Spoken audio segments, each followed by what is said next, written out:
बिस्मिल्लाहिर्रहमानिर्रहीम। अस्सलाम वालेकुम मुअज़्ज़ज़ दोस्तों और साथियों। आर्मी चीफ़ का यौम शुहदा की तकरीब से खिताब और तज़ादात। अगर कोई ये कहे कि मिस्टर बाजवा ने अपने मुल्क की खिदमत की है तो मैं यही कहूँगा कि वो झूठ कहता है। मिस्टर बाजवा, अगर बहैसियत आर्मी चीफ़ आपकी सर्विस का रिकॉर्ड देखा जाए तो सिर्फ़ ये कहा जा सकता है कि आपने आर्मी में नौकरी ज़रूर की है मगर वतन की बेलौस खिदमत हरगिज़ नहीं की है।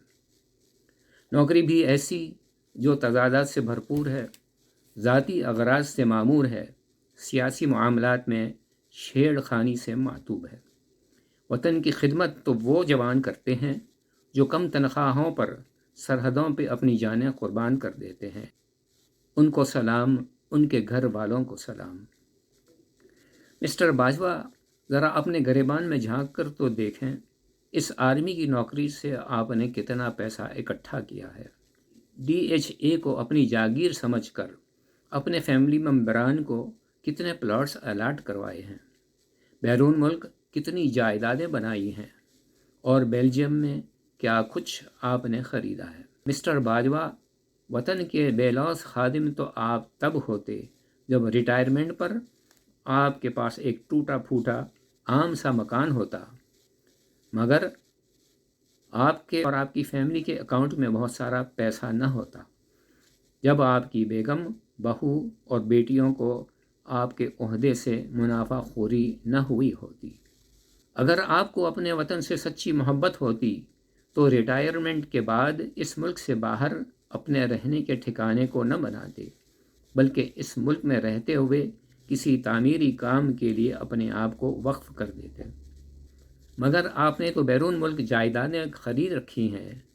आप भी साबिका जनरलों की तरह इस मुल्क से बाहर चले जाएंगे। मिस्टर बाजवा, यौम शुहदा की तकरीब में आपने एक फाश गलती की है, ये कहकर कि मशरक़ी पाकिस्तान की शिकस्त फ़ौजी नहीं सियासी शिकस्त है। हम सब और पूरी दुनिया अच्छी तरह जानते हैं कि जनरल अयूब खान ने कुर्सी छोड़ते वक्त उस इंतहाई नाजुक लम्हे में एक नालायक और नाअहल जर्नेल याह्या खान को कौम पर मुसल्लत किया था, जो इस मुल्क के ज़वाल का सबसे बड़ा सबब बना। एक ऐसा जनरल जिसकी वतन से मोहब्बत तो कहीं नज़र नहीं आती, मगर सिन्फ नाजुक से उसकी चाहत और शौक़ के चर्चे हर जगह रहे हैं। वो वतन अज़ीज़ के लिए अपना खून कैसे बहाता, उसे तो अंगूर की बेटी का रस पीने से फुर्सत ही नहीं रहती थी। ये वही जनरल ही तो था ना जिसने मुजीबुर रहमान के अवामी लीग के इलेक्शन में वाज़ेह बरतरी को ठुकराते हुए उसे हुकूमत बनाने न दी। ये वही जनरल तो था ना जिसने एक मनहूस नारा इधर हम उधर तुम को कबूल करते हुए मशरक़ी पाकिस्तान के टूटने की राह हमवार की थी। ये अयूब खान और याह्या खान ही तो थे, ये अयूब खान और याह्या खान ही तो थे जिसने 1 यूनिट तोड़कर पाकिस्तान को फिर सूबों में तकसीम कर दिया था।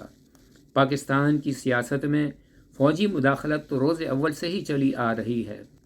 इस्कंदर मिर्ज़ा से लेकर जनरल बाजवा तक सियासी छेड़खानियाँ तो हमेशा मौजूद रही हैं। मिस्टर बाजवा, एक सवाल पूछता हूँ कि पाकिस्तान में इतने सारे मार्शल लॉ लाने के बावजूद अवाम को क्या फ़ायदा हुआ? कुछ भी नहीं, उल्टा नुकसान बहुत हुआ। इत्तेहाद का शीरादा बिखरता गया, अवाम बढ़ती चली गई, मफाद परस्त और माफिया मजबूत से मजबूत तर होती चली गई, करप्ट सियासतदानों के मौज होते गए, NRO बिलता चला गया। DHA स्कीम बनाकर तमाम बड़े शहरों में जिन अफसरों को जब चाहा और जितना चाहा प्लॉटों से नवाजते चले गए। सिविल सोसाइटी के ओहदों पर कब्ज़ा होता चला गया।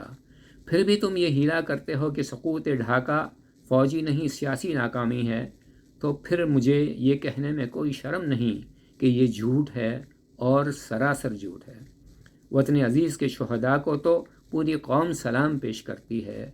उनके लवाहिकीन को भी हम सलाम पेश करते हैं, जिन्हें इस बात पर फ़ख्र है कि उनके फ़र्जंदान, बरादरान और बेशुमार बहनों के सुहाग इस पाक वतन के लिए अपनी जानें कुर्बान कर चुके हैं। लेकिन मिस्टर बाजवा, तुम्हारे बारे में अक्सर लोगों की राय صرف اور صرف یہ ہے، اس وردی کے پیچھے تم بے جان سپاہی تھے اور تیرے آقا تم ان کے حواری تھے۔ اس کے ساتھ ہی اجازت چاہوں گا۔ السلام علیکم۔ خوش رہیں، شاد رہیں، غموں سے آزاد رہیں۔